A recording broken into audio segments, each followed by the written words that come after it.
Advocate Ramkumar, താങ്കൾ പറഞ്ഞു വെച്ചതിലെ ചില കാര്യങ്ങളാണ് അദ്ദേഹം ഇപ്പോൾ സൂചിപ്പിച്ചത്. പക്ഷേ താങ്കൾ പറഞ്ഞു വെച്ചത് ഞാൻ മനസ്സിലാക്കിയത് ഈ സാമുദായിക നേതാക്കൾ അവരുടെ അവകാശങ്ങൾക്ക് വേണ്ടി സ്വാഭാവികമായും ശബ്ദിക്കും. അത് ലീഗ് നേതൃത്വമായി കഴിഞ്ഞാലും, അത് SNDP നേതൃത്വമായി കഴിഞ്ഞാലും, അത് NSS നേതൃത്വമായി കഴിഞ്ഞാലും അവരെ തെറ്റു പറയാൻ കഴിയില്ല എന്നാണ്. ഇനി താങ്കൾക്ക് അദ്ദേഹത്തിനുള്ള മറുപടി ശ്രീ അഡ്വക്കേറ്റ് രാംകുമാർ.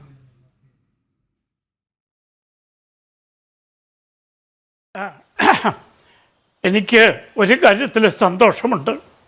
ഞാൻ പറഞ്ഞ ചില എളിയ അഭിപ്രായങ്ങളോട് ചർച്ചയിൽ പങ്കെടുക്കുന്ന ആളുകൾക്ക് വ്യാപകമായി യോജിപ്പുണ്ടെന്നുള്ള എന്നെ സംബന്ധിച്ച് സന്തോഷമാണ്. ഞാൻ ആവർത്തിച്ച് പറയുന്നു, മുസ്ലിം ലീഗിൻ്റെ നേതാക്കന്മാർ മുഴുവൻ വർഗീയവാദികളാണെന്ന് ഞാൻ പറയില്ല. എൻ്റെ അനുഭവം കൊണ്ടാണ് ഞാൻ പറയുന്നത്. ലീഗിന് മുസ്ലിങ്ങൾക്ക് വേണ്ടി സംസാരിക്കാൻ നമ്മുടെ ഭരണഘടന അനുമതി കൊടുത്തിട്ടുണ്ട്.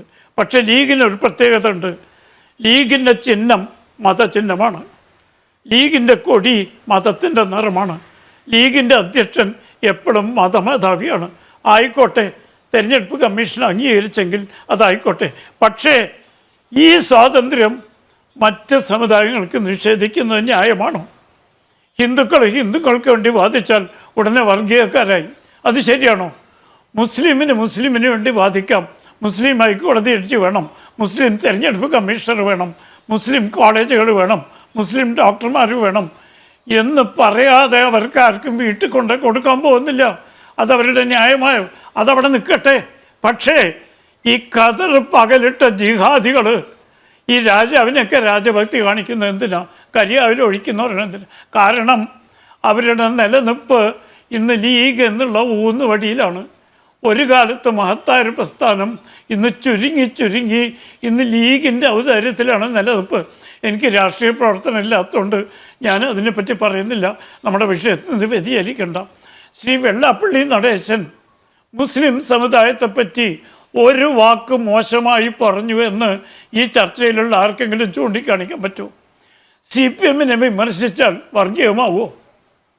CPI എന്ന് പറയുന്നൊരു പാർട്ടിയുടെ നിലനിൽക്കേണ്ടെന്ന് അവർ അവകാശപ്പെടുന്നു. അവരെ വിമർശിച്ചാൽ അത് വർഗീയമാവുന്നു. കേരള കോൺഗ്രസിനെ വിമർശിച്ചാൽ ക്രിസ്ത്യൻ ആവോ?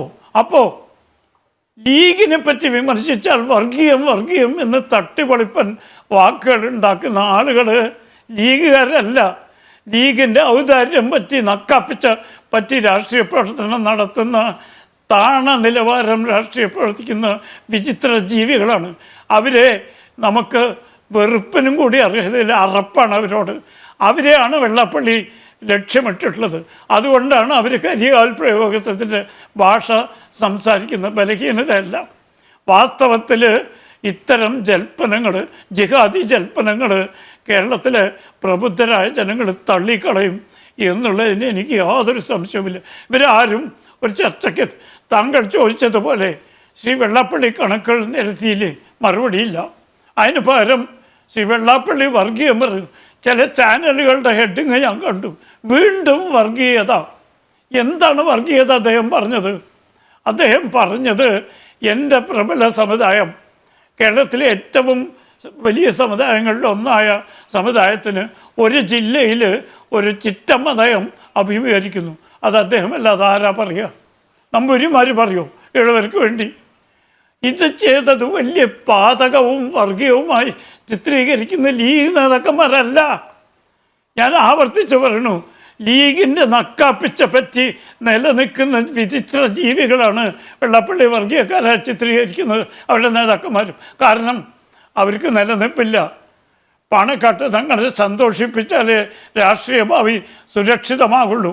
ആ ഗതികേടിൻ്റെ പ്രഹിഷ്പുരണമാണ് ഇത്തരം വില കുറഞ്ഞ ഭീഷണികൾ. ഇതുകൊണ്ട് ആരും പേടിക്കാൻ പോകുന്നില്ല.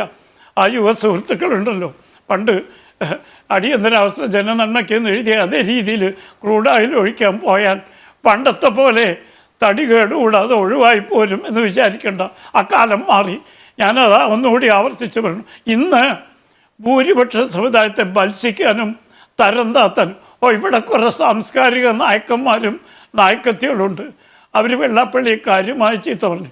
ഇവരോരോരുത്തരുടെ പശ്ചാത്തലം ഞാൻ പറഞ്ഞാൽ ഈ ജനം ടി വിയുടെ പ്രേക്ഷകർ ഞെട്ടിത്തെറിക്കും. എനിക്ക് അങ്ങനത്തെ വില കുറഞ്ഞ പരിപാടിയില്ലാത്തതുകൊണ്ട് ഞാൻ അതിലേക്ക് കിടക്കുന്നില്ല. ഇവർ ബംഗ്ലാദേശിൽ 5 ഹിന്ദുക്കളെ കൊന്നപ്പോൾ ഇവരുടെ വികാരം അവിടെ പോയി. പഹൽഗാമിൽ കലീമ ചെല്ലാൻ പറ്റുമെന്ന് വെച്ച് വെടിവെച്ചപ്പോൾ ഈ നായക്കന്മാരും നായക്കത്തുകൾ എവിടെയായിരുന്നു? ഇപ്പോൾ വെള്ളാപ്പള്ളിയുടെ ചോരയ്ക്ക് വേണ്ടി അവർ നാണം കെട്ടവരാണ്. പുരസ്കാരം ഗൾഫിൽ നിന്ന് മേടിക്കാൻ മത്സരിച്ച് നടക്കുന്ന അവരാണ് വാസ്തവത്തിൽ ഈ ലീഗിനെ പോലെ ഒരു ബഹുജന സംഘടനയെ അപകീർത്തിപ്പെടുത്തുന്നത്. ഇത് ലീഗിൻ്റെ പ്രവർത്തകർ ഇനിയെങ്കിലും മനസ്സിലാക്കണം. ഇത്തരം മിത്രങ്ങളുണ്ടാവുമ്പോൾ അവർക്ക് ശത്രുക്കളുടെ ആവശ്യമില്ല. ഈ പകല് കതറും ധരിച്ച് രാത്രി ജിഹാദ് പ്രവർത്തനം നടത്തുന്ന ആളുകളുടെ ചങ്ങാത്തം ലീഗിനൊരു ബാധ്യതയായി മാറിയിരിക്കുകയാണ് മറ്റെല്ലാ സംസ്ഥാനങ്ങളും. അത് തിരിച്ചറിയാനുള്ള വകതിരിവ് ലീഗ് നേതൃത്വത്തിന് ഉണ്ടായാൽ ഇത്തരം സംഘർഷങ്ങളിൽ കേരളം വരും. നമുക്ക് വികസനത്തിന്റെ ഭാഷ, പക്ഷേ താങ്കൾ പറഞ്ഞതുപോലെ തന്നെ ലീഗ് നേതാക്കൾ എല്ലാവരും ഭാഷ ആരും ആ ഗണത്തിൽ നമുക്ക് പെടുത്താനും പറ്റില്ല. ഇപ്പം കെ എം ഷാജി ആയി കഴിഞ്ഞാലും അദ്ദേഹം തന്നെ പറഞ്ഞു വെച്ചൊരു കാര്യമുണ്ട്, മതമാണ് പ്രശ്നം എന്ന് അദ്ദേഹം എപ്പോഴും ആവർത്തിക്കുന്നതുമാണ്. ഭരണം പിടിക്കുന്നത് സമുദായത്തിന് വേണ്ടി കൂടിയാകണം എന്നും അദ്ദേഹം ദുബായിൽ KMCC-യുടെ ഒരു സമ്മേളനത്തിൽ പറഞ്ഞു വെച്ചതും ഞാൻ ഓർക്കുന്നു.